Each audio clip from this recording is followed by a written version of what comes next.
Students, आज हम पढ़ेंगे more on the structure of viruses और बैक्टीरियोफेज के बारे में। सबसे पहले ये देख लेते हैं कि वायरसेस हैं क्या। वायरसेस छोटे छोटे से इन्फेक्शियस पार्टिकल होते हैं। इन्फेक्शियस पार्टिकल का मतलब ये कि उनमें ये सलाहियत होती है कि वो किसी भी प्लांट में या एनिमल में डिजीज कॉज कर सकते हैं, मतलब कोई भी बीमारी की वजह बन सकते हैं। अब अगर हम अपने सामने ये डायग्राम देखें तो यहाँ पे आपको बहुत सारे वायरसेस नजर आ रहे हैं। ये जो वायरसेस हैं ये माइक्रोस्कोपिक इन नेचर है, मतलब ये कि ये हम आम आंख से नहीं देख सकते। इनको देखने के लिए हमें माइक्रोस्कोप की जरूरत होती है।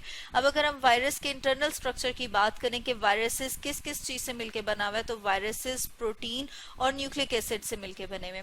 हम प्रोटीन की बात करें, प्रोटीन क्या है? प्रोटीन बायोमोलिक्यूल है जो कार्बन, हाइड्रोजन और नाइट्रोजन से मिलकर बने हुए हैं। इसी तरह से अगर हम न्यूक्लिक एसिड की बात करते हैं तो न्यूक्लिक एसिड जो है वो जेनेटिक मटेरियल जो उसका वरासती मवाद है वो किस फॉर्म में होगा? वो या तो डीएनए की फॉर्म में होगा या फिर कुछ वायरसेस हैं ऐसे भी हैं जिनमें ये आरएनए की फॉर्म में होता है। अब अगर हम एक वायरस का स्ट्रक्चर देखें कि किस तरह से उस ये प्रोटीन और न्यूक्लिक एसिड मिलकर एक वायरस बनाते हैं, तो ये आपके सामने एक डायग्राम है जिसमें आप देख रहे हैं कि ये जो आउटर इसके प्रेजेंट है ये कोट है जो कि प्रोटीन से मिलकर बना हुआ है।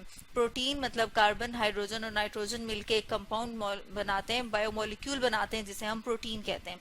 इसमें अगर आप फर्दर देखेंगे तो आपको ये नजर आ रहा होगा कि ये छोटे छोटे से बॉल्स प्रेजेंट है। उनमें से अगर हम एक बॉल की बात करें, मतलब एक यूनिट की बात करें, तो उसे हम कैप्सोमेयर कहते हैं। कैप्सोमेयर मिलके एक कोट बनाते हैं जिसे हम कैप्सिड का नाम देते हैं। अगर आप इसके अंदर देखेंगे तो ये आपको जो एक स्प्रिंग की तरह से स्ट्रक्चर नजर आ रहा है ये उसका जेनेटिक मटेरियल है। जेनेटिक मटेरियल जो उसके विरासती मवाद है, जो हमने यहाँ पर अभी बात की थी कि या तो डीएनए या फिर आरएनए की फॉर्म में प्रेजेंट होगा। अगर हम बात करें बैक्टीरियोफेजेस की, तो बैक्टीरियोफेजेस वायरसेस की वो क्लास है जो बैक्टीरिया को इन्फेक्ट करती है। जैसे हमें नाम से पता लग रहा है कि बैक्टीरियोफेजेस क्या है, जो बैक्टीरिया को इन्फेक्ट करते हैं। इन्हें बैक्टीरिया ईटर्स भी कहा जाता है। अगर हम बैक्टीरियोफेज के स्ट्रक्चर की बात करें तो उसका स्ट्रक्चर कैसा होगा, उसके लिए हम ये एक डायग्राम देख लेते हैं। ये आपके सामने बैक्टीरियोफेज की डायग्राम है। इसमें आप देखेंगे कि इसकी जो शेप है वो कॉम्प्लेक्स है। इसको टैडपोल शेप भी कहा जाता है।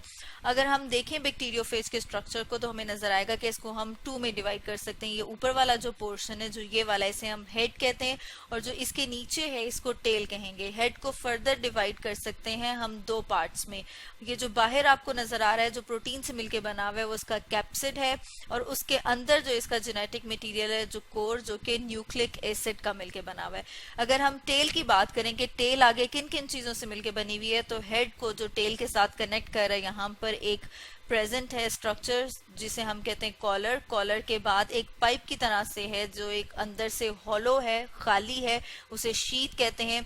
उसके एंड पे एक प्लेट प्रेजेंट है जिसे हम बेस प्लेट का नाम देते हैं। बेस प्लेट के साथ यहाँ पर आपको नजर आ रहे होंगे कि ये फाइबर्स है, मतलब धागे की तरह से स्ट्रक्चर निकले हुए, और साथ में ये जैसे छोटी छोटी सी पिन्स हो, इनको हम स्पाइक कहते हैं। और जो ये वाला एरिया है इसको हम टेल फाइबर कहते हैं। स्टूडेंट्स, ये जो इसके टेल फाइबर और स्पाइक्स हैं ये दोनों के दोनों मिल के क्या बनाते हैं? ये अगर हम बात करें कि ये जो इसके टेल फाइबर और स्पाइक्स हैं ये दोनों के दोनों हेल्प करते हैं, इसकी मदद करते हैं इसको बैक्टीरिया की आउटर सरफेस के साथ, बाहर वाली लेयर के साथ अटैच होने में।